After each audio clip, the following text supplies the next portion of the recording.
Herman Mashaba, it would seem like your dream has come true. I've received a letter from Home Affairs.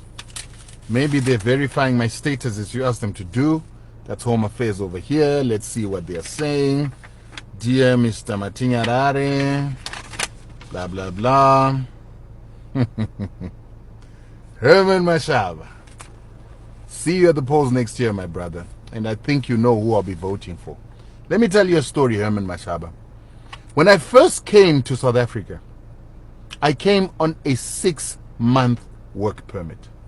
And we had accepted a 6-month contract because I was supposed to come to South Africa for 6 months and from there go to Dubai, do 2 years, and then go and join my parents in the United Kingdom where they were living. And I thought South Africa had nothing to offer me. So I flew down from Zimbabwe, not expecting anything. In fact, I was just hoping that the 6 months would pass quickly. Landed at OR Tambo, and then all of a sudden, boom, my plans changed. You know, coming from Harare, which was one of the most beautiful cities in Africa, I didn't expect Joburg to have anything to offer. But when I touched down at OR Tambo, Herman, I was in shock. We reached down, there's this amazing infrastructure. A beautiful airport, organized, equipment, machinery. It literally looked like we had just touched down in Europe.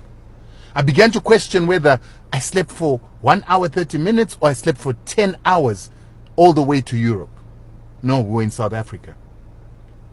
Before I could even enjoy the sight from the window of the plane, the doors of the plane opened and were asked to leave.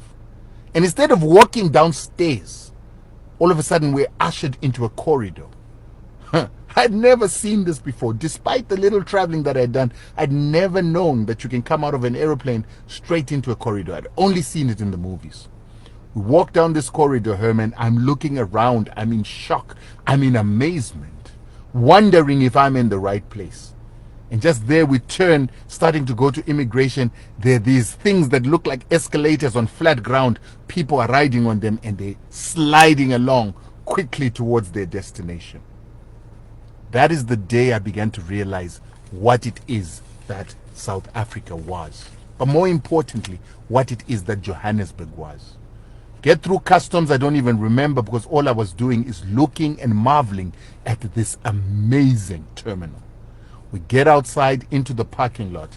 The airport looks like a freeway in its own respect. We get into the shuttle drives out of the parking straight into a freeway. It's like we're driving on the Autobahn in Germany. I'm still looking and thinking, did I oversleep?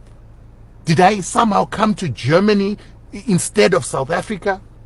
I was in South Africa, Herman. The barriers of the roads, seamless. The grass, cut, green, manicured. The sides, industrial complexes, industrial parks that look like they were from a movie or from LA. We moved, Herman, past Isando, looking like I'm in some major European city. We pass Eastgate. We go all the way into Houghton. We start seeing houses that look like we've gone into Beverly Hills. Come out of there straight to Rosebank. There's a central business district that looks like it's from a book. I'm like, wow, South Africa is amazing. Before I could even get used to Rosebank, boom, we're in Sandton, another CBD. Then from there, Randburg, another CBD. I was like, wow. This was a city managed by Mbazi Mashlowa of ANC and Paul Mashatile. The city was beautiful, pristine. And immediately right there and then I made a decision. I'm not staying here for 6 months. I'm going to live in this place. I want to be in this place. The vibrancy. Black people in this city had a swag. They drove nice cars. They smelled good. They had dreadlocks, they had afros, they had bald heads. There was style in this city. You could tell that this is a city where black people all across the world can come and be comfortable. And at the time, I lived in a house with other people that were doing the same work I was doing from all over the world. The Americans were in awe. The British were in awe. The French were in awe. All of them couldn't believe what South Africa, Johannesburg, looked like. And then to top it off, I went to have dinner in Soweto. Got to Soweto, there was Diepkloof, there was Pinville, there was Protea Glen. Soweto looked awesome.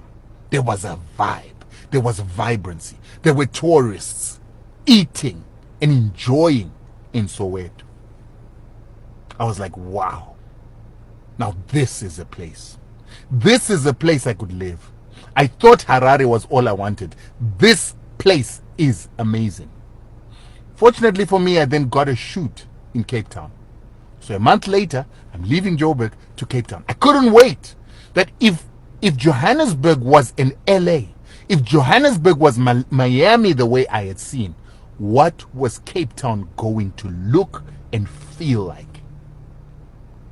And this Johannesburg I'm telling you about, the one managed by Mbazi Mashlowa, the one managed by Paul Mashatile, the one that was under the grips of the ANC, had double-decker buses that would be going around. But it is before the Gautrain.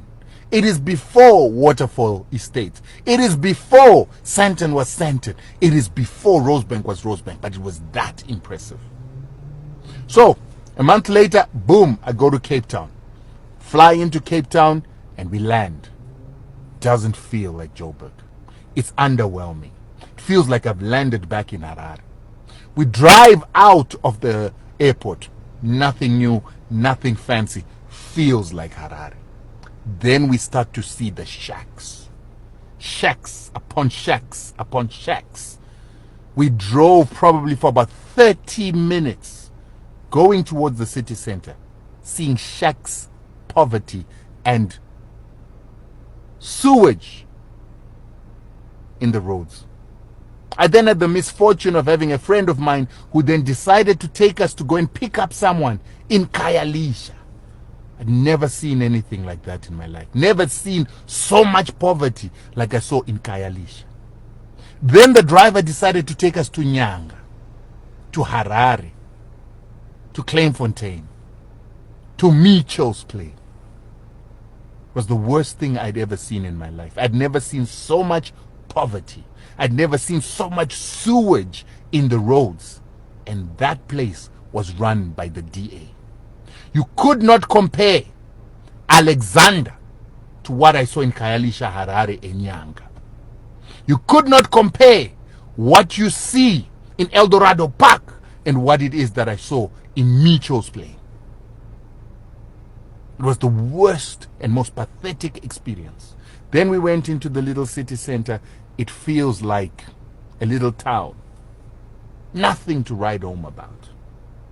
Things start looking better in the north, but you've already been totally disappointed when you enter and begin to experience Cape Town as a slum city. So when people say the DA is the best at managing cities, you cannot compare what the ANC did in Johannesburg, what they did with Durban, why Durban is the place where most people want to go on holiday. It is because the ANC ran these places way better than the DA does in Cape Town. I hardly go to Cape Town for holiday because it's not a good experience. And when you're black, every experience that you have in Cape Town is negative. That is why you see that all black professionals, my girlfriend is from Cape Town, all her friends she went to school with are in Johannesburg, they all left Cape Town. Professional lawyers, professional advocates, senior advocates, Bonke Boom Umbalula, they left Cape Town to come and live in Johannesburg because Cape Town is a hellhole. And it's a hellhole because of a lack of service delivery, a lack of economic activity. That's why its economy is smaller than Durban and Johannesburg. The hype of Cape Town is just lies and bad PR. And the failure of the ANC to have good PR because they decided to eliminate good communicators and good communication agencies like mine that turned the sentiment against sanctions in Zimbabwe to employ only South African agencies is why they are failing in telling their good story.